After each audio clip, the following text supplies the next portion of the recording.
I don't even start talking about how good the team is until the playoffs hit. And if we ain't doing it in the playoffs, ain't nothing really to talk about. So I try to just be a fan and root for them throughout the season. And once the last 5 games, really the last 3 to 4 games of the season is when you know what type of team you got. You know what I'm saying? And once the playoffs hit, if we make it, you know what I'm saying, we're going to see what type of team we are in the postseason. So I'm just happy that we got that win over the G's, over the Giants. You know what I mean? So we got a little bragging rights for the time being. I know we got to see them later on in the season. We're going to see how that goes. But right now, we got y'all asses, man. 40-0. Pew. Yeah, ass whooping, man. Dak Prescott, the greatest Cowboy quarterback of all time. That's hilarious. Stat-wise, I respect it. I think you saying that because y'all look like twins, my nigga. You know what I'm saying? But no, the Dak is dope. I fuck with Dak for sure. Pause. But, you know, until the niggas start winning, I'm not even saying winning rings. Until he starts winning in the postseason, bro, it's hard for me to give him that. Even for Tony Romo, who I loved. I love Tony Romo's play. But and if you can't win in the postseason, I can't call you great. That goes for my team. That goes for any team. If you can't win in the postseason as a team, of course, quarterback game, his ranking is high as hell. He got great stats. But if you can't win in the postseason and you're the quarterback, then that's saying something about your team. That's saying something about the team and you as a quarterback, as a captain, as a leader. And I can't call you great yet, but you're very good. Dak, you doing your thing, man. Keep doing it. Hopefully this is your season that you really, really, really fuck it up, man. So I'm rooting for you as always, homie. You rooting for him? Yeah, for sure. Y'all was just trying to trade him, man. Not me. Y'all was just trying to get rid of him. First 7 years in the league, man. Let's compare Dak Prescott to all the other greats. Let's see here. One second. All right. What is this? This is on Reddit. I think this is the list on Reddit. Okay, this is a better list. Here's a list of rookie. Oh, this is rookie thing. Hold on, we're going to find it. I found a stat sheet the other day that made me think a little bit different. At first, I was just saying Cowboy quarterbacks, right? Uh-huh. But nah, man, in the history of the NFL, he's had an historic first 7 years that lines up with the all-time greats. Okay. I'm going to find it for you right now. Give me 1 second. Okay. It was just in front of me.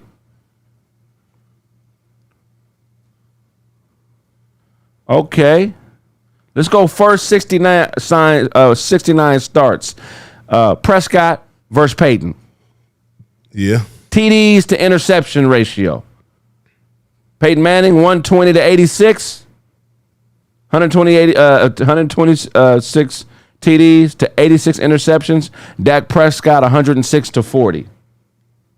106 TDs, 40 interceptions in his first 69 games. Let's go yards. Okay. Peyton Manning, 17,698.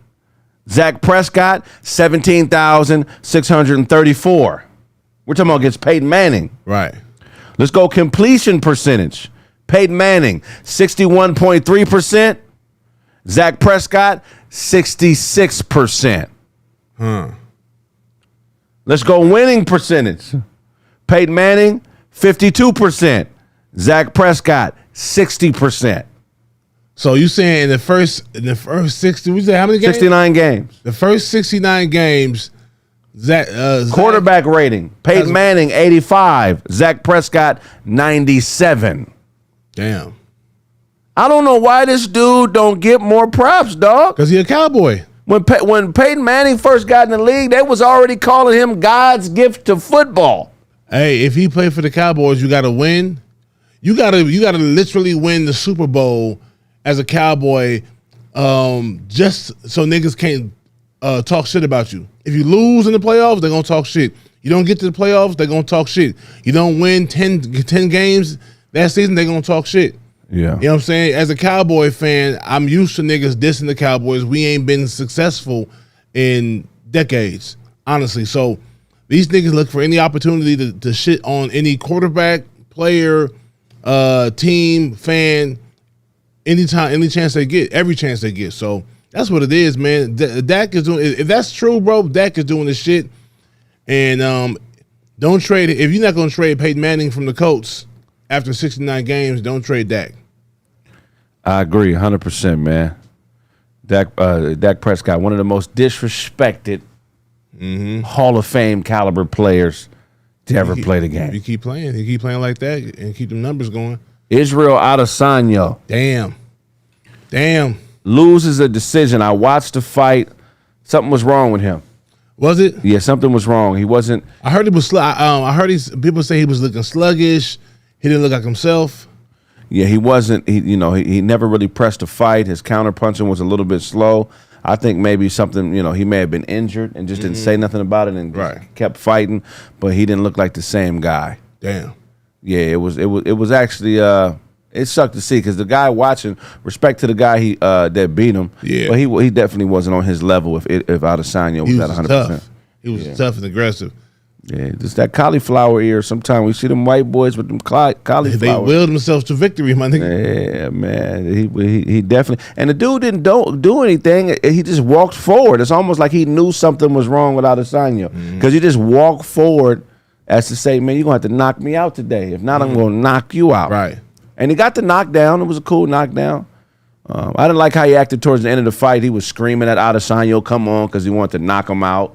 You know what I mean? Yeah. So, one of those white Depending boys. how much shit talking they did before the fight, that could just be like, nigga, finally I got a chance to say what I want to say and do what I want to do. Right. All that shit. So, Adesanya, he'll talk some shit now. Yeah, he's a shit talker for sure. But also, I love the way he's a champion, bro. Even when he loses, he's a gracious loser. You know what I'm saying?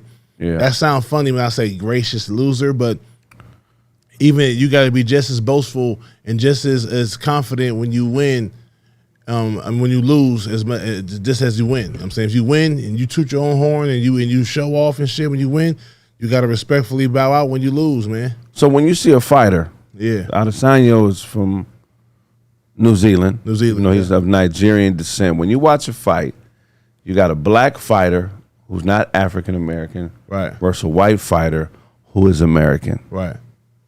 Who do you cheer for? Ooh. I typically, I don't really be doing sometimes I do. Sometimes I choose nigga because he black.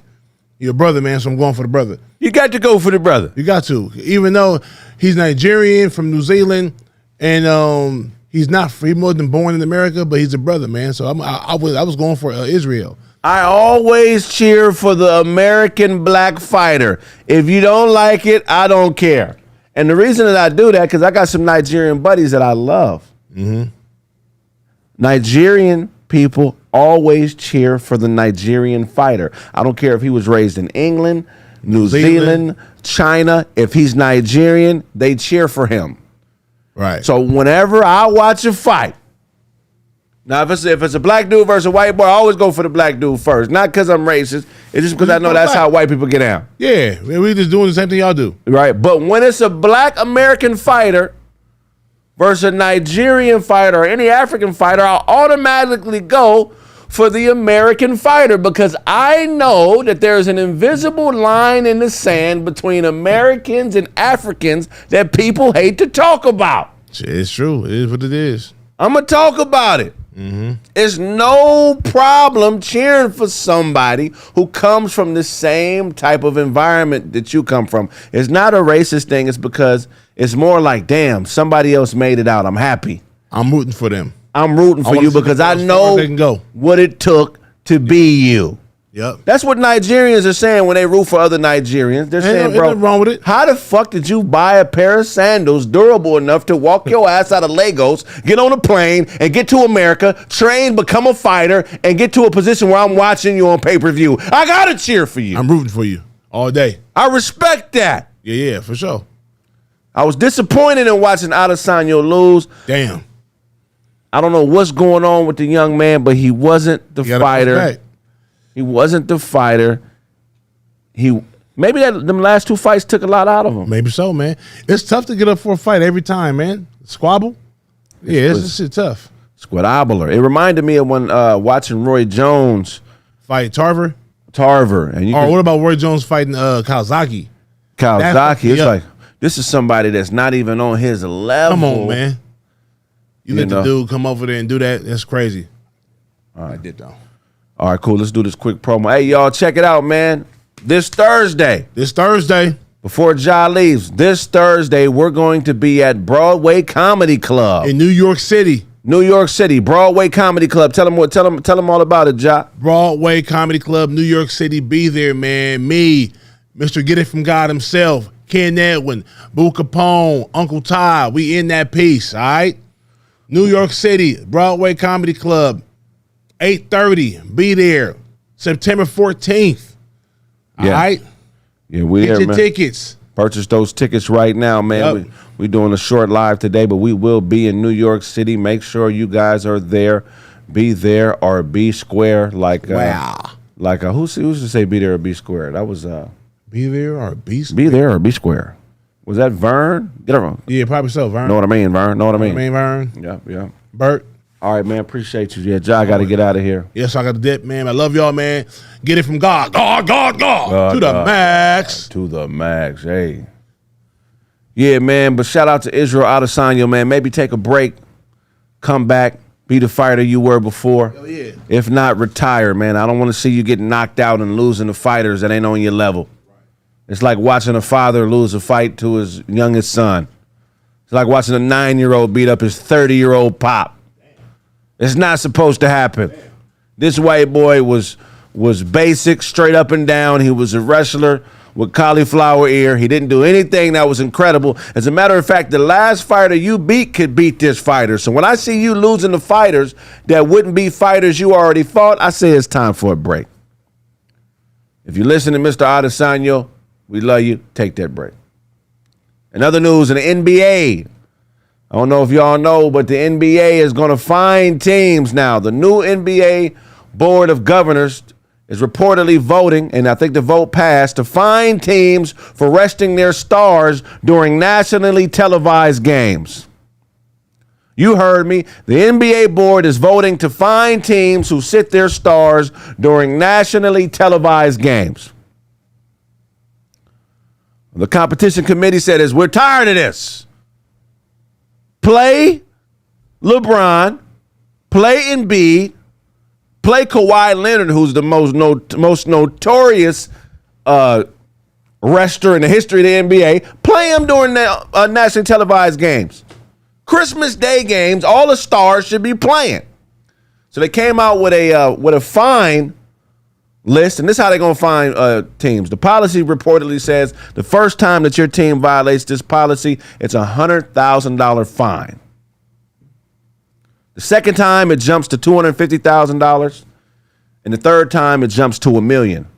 I need y'all to comment below. Tell me, do you agree with the NBA fining teams for sitting their stars during nationally televised games? I think it's a great thing. It's a great thing. Why not? On Christmas, if the Lakers are playing, I want to see LeBron. I don't want to see a backup. Best thing the NBA has done in years. The league is attempting to crack down on load management. Crack down on it. My load management is cheating on my girl. If I'm too loaded, I go unload on another woman, but I can't get fined for it unless she leaves me. The league reportedly said today that teams must manage their roster to ensure that no more than one star player is unavailable the same game. Teams must ensure that the stars are available for national televised games and season tournament games. Teams must maintain a balance between the number of one-game absences for a star and home game absences for a star, with a preference for those absences to happen in home games. Teams must refrain from a long-term shutdown or near shutdown. When the star player stops participating in games or plays in a materially reduced role in a certain, whatever the fuck that says. Teams must ensure that healthy players resting for games are present and visible to fans. Look, man, we're paying for a product called basketball. I want to see the stars. I want my money's worth. If I'm coming to a game and LeBron is on the team and they charging $100 because he's on the team, if he's not playing, we need a reduction in discount. If a Laker ticket is $100 and LeBron isn't playing, that's now a $20 ticket. And if I pay in advance and I show up and LeBron doesn't play, I need my refund of the portion that his name is worth. Let's be fair, NBA. I'm not here to see D-leaguers. I'm not here to see Sam Thompson that scored 15 points in a D-League game two nights before. I could have watched him at a D-League game for $10, bought a hot dog for $5. A D-League game, concessions, entry, that's a $30 total. You spending $150 at an NBA game if you go by yourself. If you take somebody, you're spending $200. Give me what I pay for, NBA. I need you guys to comment below. Tell me what you think. Is it fair that they're going to fine NBA teams for not playing their stars? Let me know. Let me know. Today's episode is going to be short, sport. I got to get ready to fly out today. Coming to Club Broadway. I can't wait to make you guys laugh. I feel like you're going to have a wonderful time. And one of the things you're going to learn fucking with me is when to tell people to get it from God. I'm so glad growing up watching NBA basketball that, my favorite Laker teams didn't practice load management. I remember Kobe being a dog and being out there regardless of what was going on with him. I remember watching Kobe with broken thumbs and strained knees and fucked up ankles get out there and score 30. I'm not into this 20-year career type thing. I'd rather you play a vicious 10. Give me 10 years of averaging 30 points a game and the most creative and innovative basketball I've ever seen. I'd rather you play that way. Just go hard for 10 than give me a strung out 20. Strung out 20s don't do anything for me. They don't. I want you to give me a hard 10 years, NBA player. Because what you don't realize is that the fans, like me, I'm not as interested in NBA basketball as I was before. In the early 2000s, I watched the whole Lakers dynasty, build. I watched every game. I don't think I missed a Laker game from 1996 to 2010. So that's from junior high to the age of 30. When I got to the age of 30, I started spending my money, or from 21 and up, I started spending my hard-earned money to go to games. So if I'm spending my money to see you, LeBron, I need you to show up every game like Kobe did. Kawhi Leonard, stop sitting games out. Gawd. Did y'all purchase y'all tickets to the show? Let me know. How did y'all enjoy the giveaway? Let me know. Everybody who won, I appreciate you. I'll be doing another giveaway soon. Hey, I gave out almost $5,000 with the Cooler Master giveaway last week. I can't wait to do it again. We gave away a gaming computer, a gaming chair. We gave away one of these desks right here that go up and down. I gave away a mouse, a controller. We gave away a ton of stuff. Every time we do the giveaway, make sure you're present so you can win, get your bread. Get your gift. A few things I want to talk about today, aside from sports, man. Pride and window shopping. Hey, man, if you don't have the money, stay your ass out of the store. Pride and window shopping don't mix. They don't. The other day I was trying on a watch. I was in a jewelry store. I had on this beautiful watch. So I'm talking to the salesperson, right? So I got the watch on my wrist. And I'm like, man, well, shit, how much is this watch, sir? So I'm looking at the watch. He's like, oh, man, $27,000. You know what I did? I took it off. Said I would buy it if you had it in my size. He said, but you just had the watch on. I said, nigga, I would buy it if you had it in my size. My pride kicked in because I didn't want to tell him I had the money, so I just acted like a watch that I just had on didn't fit me.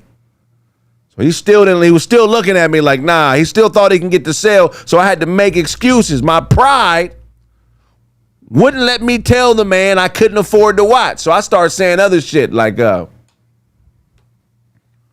look, man, I would buy it, but I'm not in the market for that. Yeah, I'm in the market for a sundial. I'm looking for a sundial.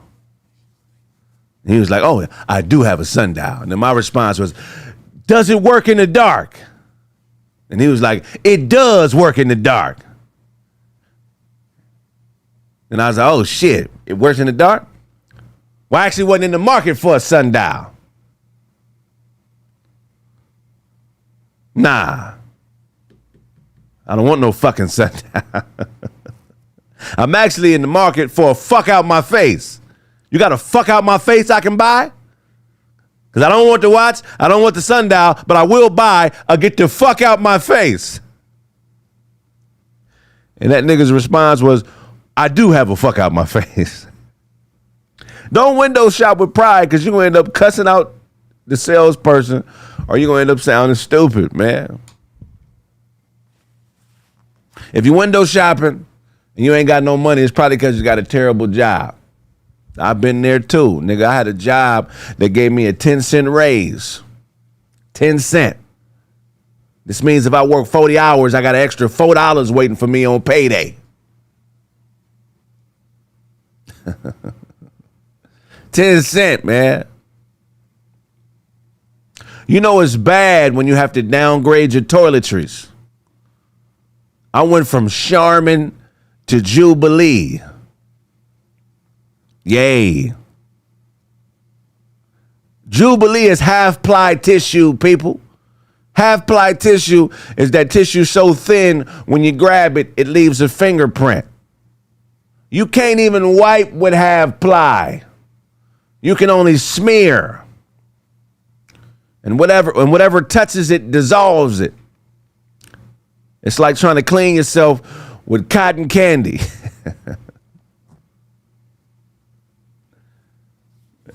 10-cent raise, man. Stay out of stores if you work a job that's only giving you a 10-cent raise. Because you're going to end up buying a fuck out my face and you're going to end up having to wipe your ass with cotton candy. Gawd. I was approached by a gangster evangelist. I was walking down the street. I heard a nigga behind me yelling, hey, hey, hey, hey, hey. I turn around. And it's a nigga looking at me. But he's looking at me with like a hardcore gangster look on his face. And it's a smash hardcore look on his face. The nigga was looking at me like this. I said, how can I help you? And he was like, He's like, nigga, you know Jesus? That's what he said to me. I never heard nigga and Jesus in the same sentence. He was like, nigga, do you know Jesus? I said, nah. I said, well, shit, I do know a Puerto Rican nigga Jesus. He was like, nah, not that nigga Jesus. Do you know the nigga Jesus? I said, nah. He says, you know him and you know exactly where he lives at. I said, well, where the fuck does he live? And he looked me in my eyes and he's like, the nigga lives right here in your heart. The nigga Jesus lives right here in your heart.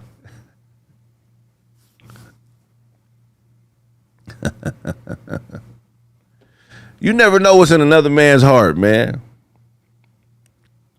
You never know what's in another man's heart. Some people's heart may harbor hate for you. There are niggas that hate you that come around you every day. You ever thought about that? That it could be people who don't like you to come around you every day. There are some people who only talk to you so they can talk about you. You ever thought that far? You ever thought that, hey, maybe I'm not that cool? Maybe it's some people whose heart possesses a hate for me so strong that they'll come around me daily, not to talk to me, but to talk about me. When you grinding and you trying to get to a place in life, you deal with many different types of individuals. You deal with narcissists, you deal with good people, you deal with bad people, you deal with many different types of people. And a lot of time people have these delusions of what they think the world should be doing for them to accomplish their dreams. And they put you into that world and try to use you to build their planet. They be having these delusional plans of what Craig is going to do for me to get me to a spot. And they start setting up plays to use you to build their planet. You're damn near the Noah building the ark in their life, and you don't even know you are. And then there reaches a time where what they want and what you're doing don't match, and they get hurt. Man, Craig won't let me do this, man. Why won't Craig let me do that, man? And then they turn on you. That's what you got to watch out for if you want to do anything great. You got to watch out for the people that come around you, not to talk to you, but to find fuel to talk about you. Some of y'all don't have enough courage to realize that you ain't shit but debate on a fishing pole. You're the pace car. They in a race and they trying to keep up with you. Somebody saying the sound ain't good. Let me check the sound. Gotta watch that, man. Damn, I had a bunch of shit I want to work on today. What happened to that fucking shit, man? Have y'all purchased your tickets to Broadway Comedy Club in New York Cities? What y'all saying? Hate. It's not hate, man. I don't view it as hate. Not knowing what's in somebody else's heart is more awareness. You gotta be aware that some people, you just take them at surface value. It's almost like dealing with a Cowboys fan. Some people have an unrealistic perception of their value. Somebody said Cowboys got a mediocre QB. Okay, sounds fine on YouTube, dope. Some people have a mediocre, some people's value don't match what they think it is. You know what I'm saying? There's this chick that I used to know. She kind of popping on Instagram. She's lesbian though. Or at least she said, well, let me put it like this. Her vagina is for sale in the straight world. So men have to buy it and women can just have it. She's this type of woman. And she also knows a few NBA players. One of them being Dwight Howard. So years ago, when I used to hang with her, she used to say, I only mess with girls. But she was always talking back and forth with Dwight Howard. So one day I asked her, I said, well, if you don't like men, why are you entertaining the thought of being with Dwight Howard? Like, why are you even leading him on this way? And this is what she said. This is when I knew it was a problem with her. She said, well, if I'm going to talk to men, it's going to have to be a man like Dwight Howard. It ain't just going to be no regular everyday man. The problem with that is Dwight had 10 kids at the time. Dwight Howard had 10 kids at the time. She had 0.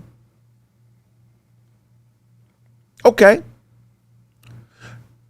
As far as people or men like Dwight Howard in the world, there's only 350 NBA players on the planet. And it's billions of niggas like me. So her response was, why mess with somebody like you when I can mess with somebody like Dwight? But if I ain't messing with somebody like Dwight, then I'm a lesbian. He said because he's fruity. And she had some early success in these thoughts, because if you go through her phone, it's all type of corny NBA niggas in her phone. Any corny NBA nigga you could think of, from Reggie Miller on down to Chris Bosh. I mean, all these dudes was trying to holler at her. So she had some early success because all she had to do was take her pretty ass to a club, and a tall, lanky, goofy with millions of dollars. How you gonna dunk on me, Key Wavy?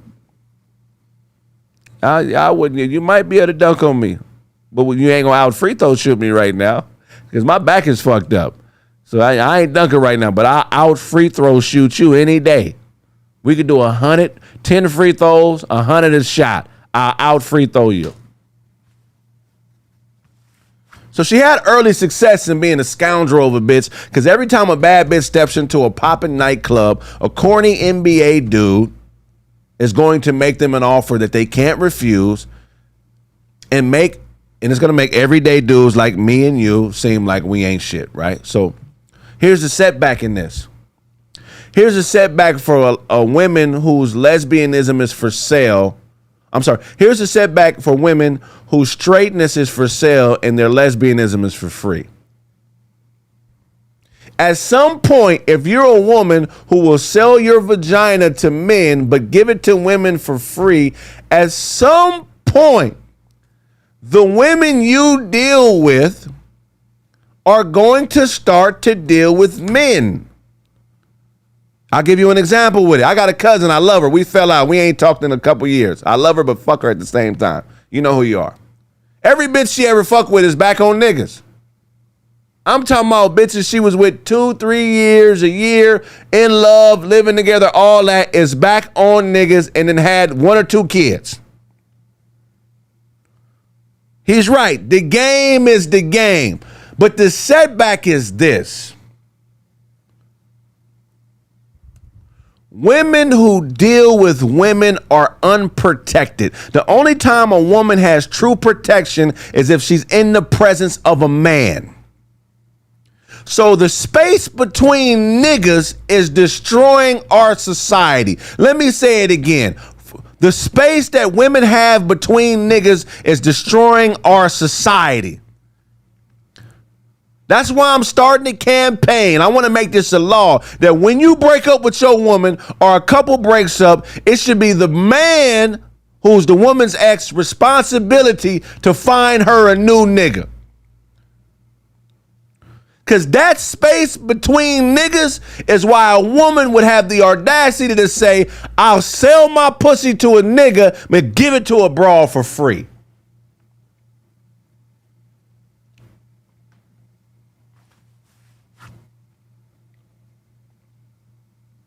The setback. That is the setback. A woman's space between niggas is the setback because there's no accountability. If I'm fucking with a chick and we break up and now I meet you and I say, man, you be good for my ex bitch, and I plug y'all, what do I have to do? I got to put you up on the bitch. I got to tell you her flaws. I got to tell you what's great about her. Yeah, the bitch cook, but she don't clean up like she should. Sometimes she get a little bit lazy. If she cook breakfast, there might be a little bit of egg on the skillet. She don't really scrub skillets well. You know what I'm saying? Oh, the sex is good, but she take a little too long to shower after the sex. So I've never smelt the pussy bad, but I am aware of the fact that she don't just hop right in the shower. If I nut in her, she let the nut marinate in her. She lets it marinate in her.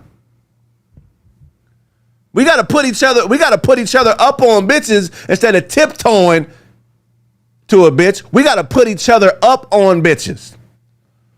I should have to walk my ex-broad to a new nigga. She shouldn't be able to linger with no protection. Yeah, man, the bitch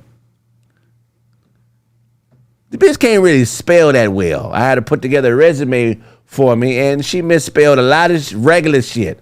I'm talking about 4-letter, 6-letter words. It just, I don't know what's wrong. She put 3 D's in, 4 D's and didn't. Nigga, didn't? 4 D's, didn't? She put 4 D's and didn't. The space between niggas is killing society. You think I'm bullshitting? How many times have you seen a woman sexually assaulted with a man that's protecting her near her? It never happens.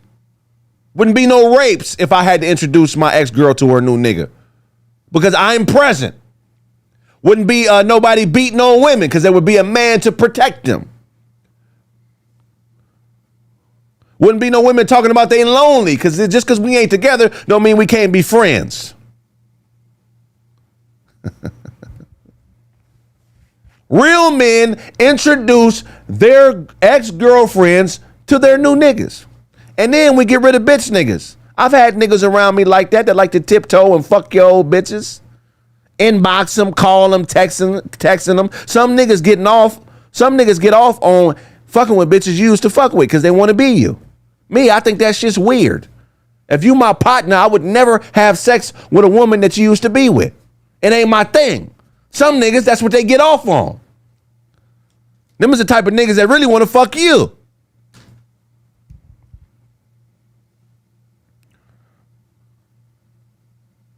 Somebody said that's the dumbest shit I ever heard. You crazy, TP. You better rewind and listen to what I'm saying. I'm saying the problem with society is the space between niggas. When women are unprotected, they're now prey.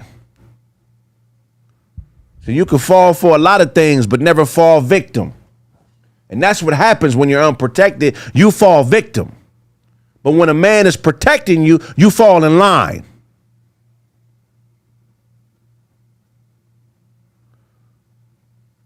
What up, Craig? This is Dion. What's poppin', Dion?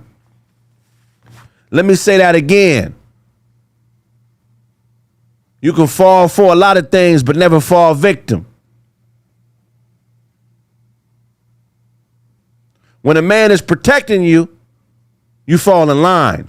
When a man is not protecting you, you fall victim. Peace and hair grease. He said, nah, if she an ex, then she an ex. Fuck out of here. Okay. You can say that. But every time we sprinkle a garbage bitch back into the game, it fucks it up for the rest of us, nigga. What you mean? How can a bitch complain to you about her baby daddy if you know the nigga? It's a lot of women leaving good niggas because they want to be unprotected. They said Craig can only fall forward. Some women want to be unprotected because it gives them the ability to do what they want to do. You know, if her mind ain't right, she views protection like prison. She views herself as being if her mind ain't right, she views protection as prison. She thinks that you being around, making things steady, making things calm, making things okay is prison. You can't tell me no different, nigga. It's strip clubs full of unprotected bitches. You know how many bitches wouldn't be stripping if they was protected? How many hoes would strip if they had to hang with their daddies every day? Tell me that. How many hoes would be stripping if they had to be around their brothers every day? That's when you're protected. Women strip and do porn because they're prey. What does prey do? Prey does anything to stay alive because it's being eaten by the game. It's all circumstantial. Key wavy, I agree. But what does prey do? Scratch, kick, bite to stay alive because it's being eaten by the game. When a woman becomes a stripper, that's because she has no protection.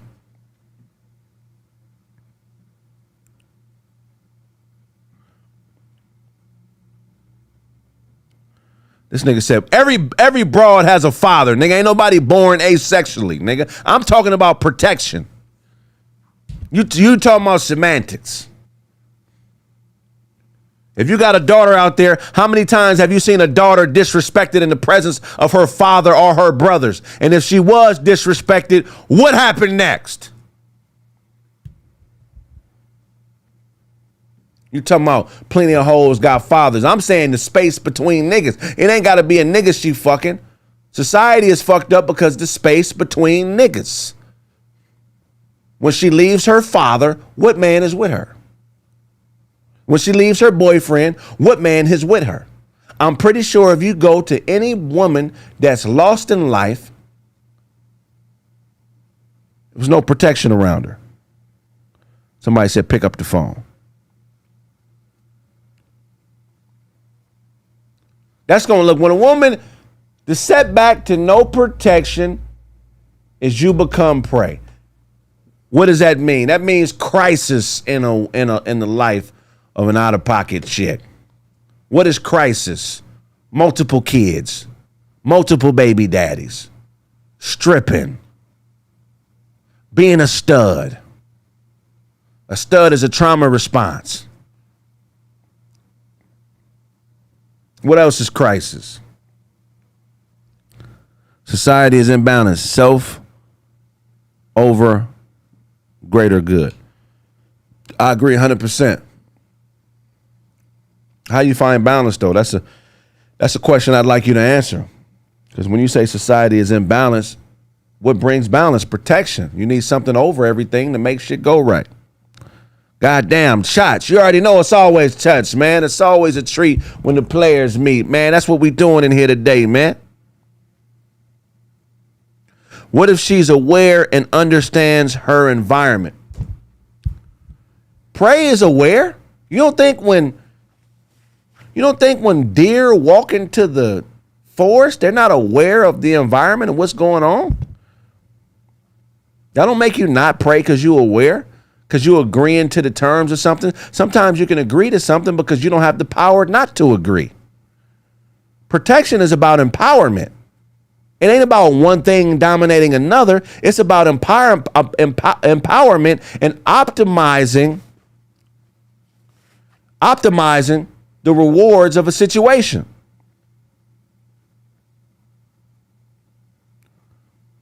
So let's not talk about awareness, because a motherfucker could be coached into saying some shit that they don't agree with.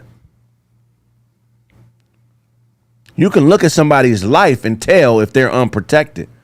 Somebody who's unprotected, they have crisis all around them. All around them. Defaulted car loans. Defaulted mortgages. Late on rent. That's unprotected shit right there. A lot of men are unprotected financially because the system is against us. Talk to me, said in the comments, I don't know one dude who had to protect a bitch. H, from anything I can hold on you. We protecting their asses from what?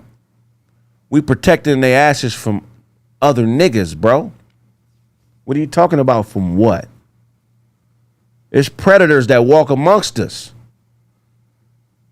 It's certain powers amongst us that can only be nullified by something equal to it. A woman being a woman is not enough to nullify her from another man, especially a nigga with ill intent, a nigga that's trying to break her mind, break her pockets, take advantage of her. There's some women that don't have somebody around them to protect them from that type of shit. Gawd. 100%. Come on, bro. Bird 46 says, Citrus College fam. We was on the same basketball team. Remember you got down with Sam right outside the gym? This is Dion, a.k.a. Birdie. What's good, bro? Oh, what's poppin', Birdie? Rest in peace to Sam, man. That's crazy. So it's a dude in the comments that I played a little college ball with. And, yeah, man, that's my guy right there. So he's talking about a story. Me and this dude named Sam. Sam was a cool dude. So one day in practice, I'm killing. Me and Sam get into it. We square up. I two-piece Sam. He fall down.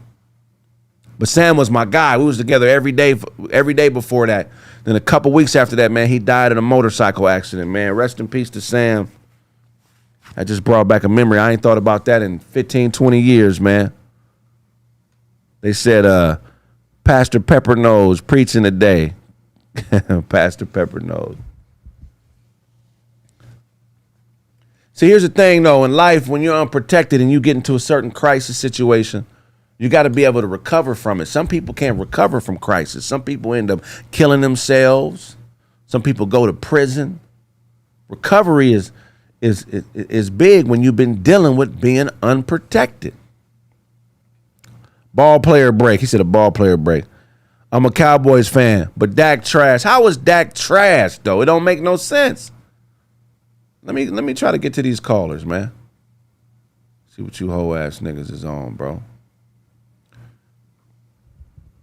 Pastor Craig Thomas, God. The real never withers. R.I.P. Sam. Hey, Sam was cool. He was cool as a breeze, man.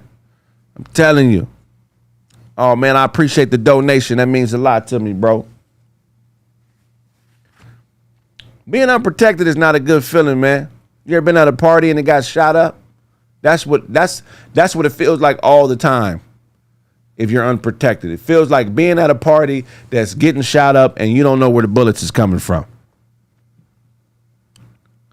Facts. Thanks for the $9, Chris. He said facts. A lot of people need protection from themselves. Also, dude out here scared to admit they're prepared to protect a woman, so they leave them to the streets because it's easier.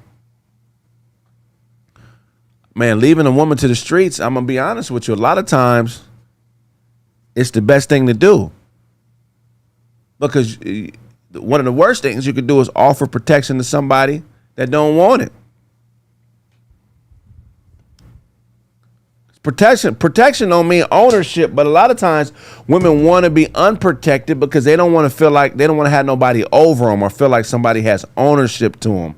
They want to, they want to practice existentialism, which is cool to have, your individual lifestyle and live it as creatively as you want. But protection don't mean ownership. Protection means peace. We go to war. We go to war so we can have peace.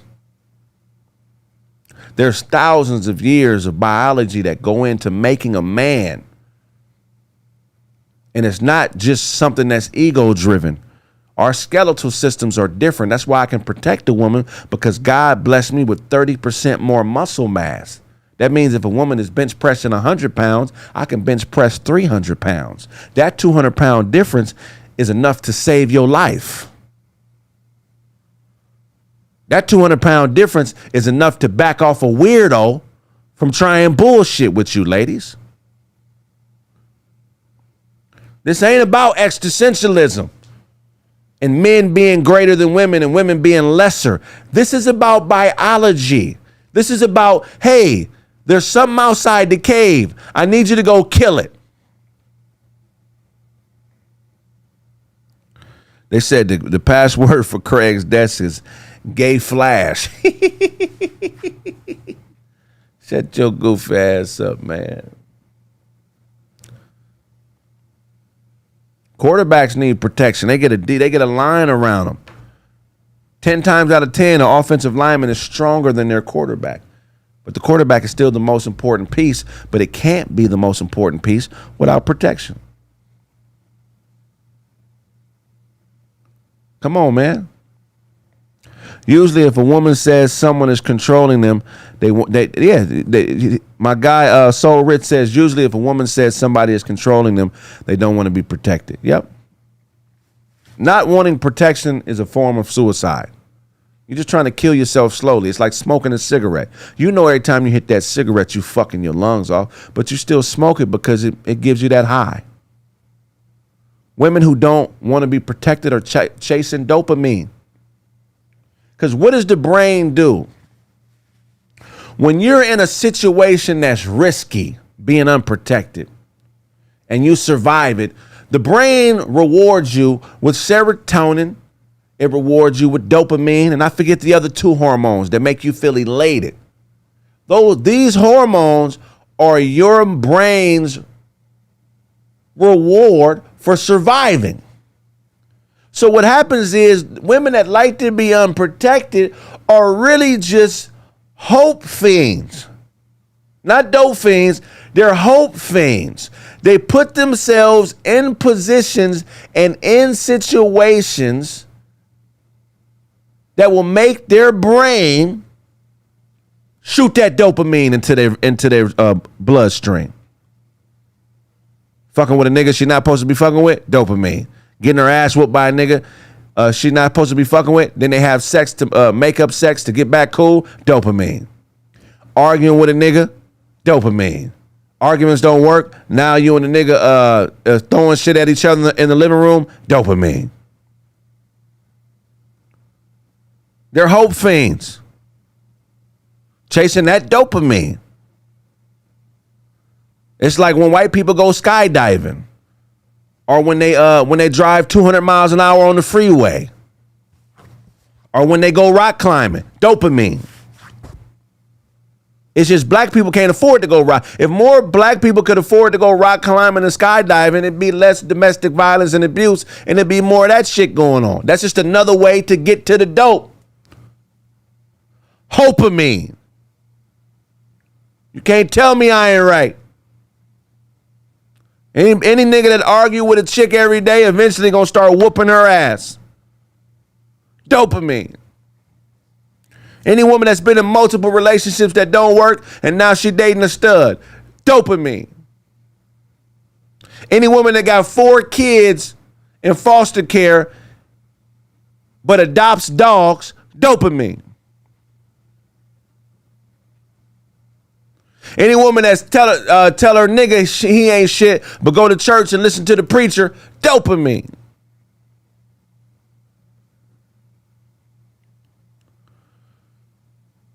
There's hope fiends everywhere. Except they don't start looking cracked out. They get their ass and their titties done and their lips and their teeth. That's the new base head. Fake ass titties and teeth.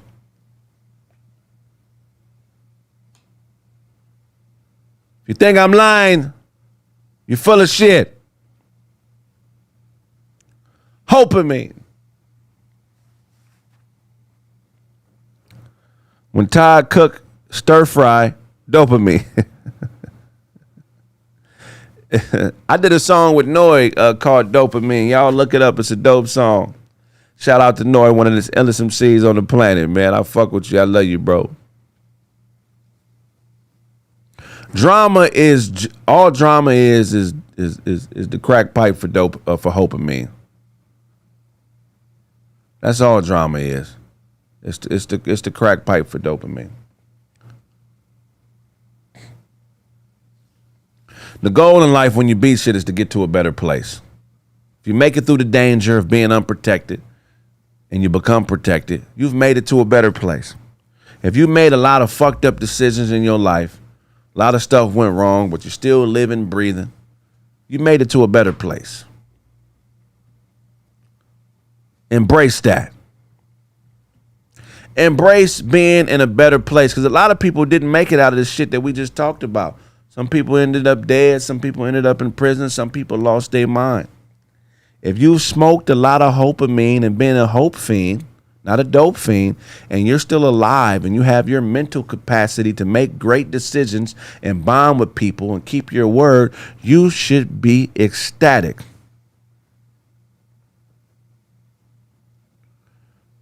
Because you were unprotected, became a hope fiend, and now you're in a better place. Hopamine merch coming soon. I do got a new shirt I want to display, but I got to figure out how to work this damn app. I got a y'all got a boyfriend shirt.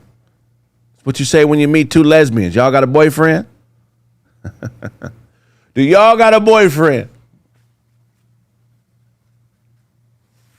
Do y'all got a boyfriend? I'm going to wrap this show up. This has been a short show. I got to get to the airport in New York. I'll be seeing you guys soon. Make sure you purchase your tickets. Purchase your tickets now. Broadway Comedy Club. The link will be in the bio. Also on, link will be in the bio, man. Me, Big Ja, Ken Edwin, Boo Capone, Big Todd, or Uncle Todd. We'll see you soon, New York. If I owe you something, get it from Gawd. Gawd.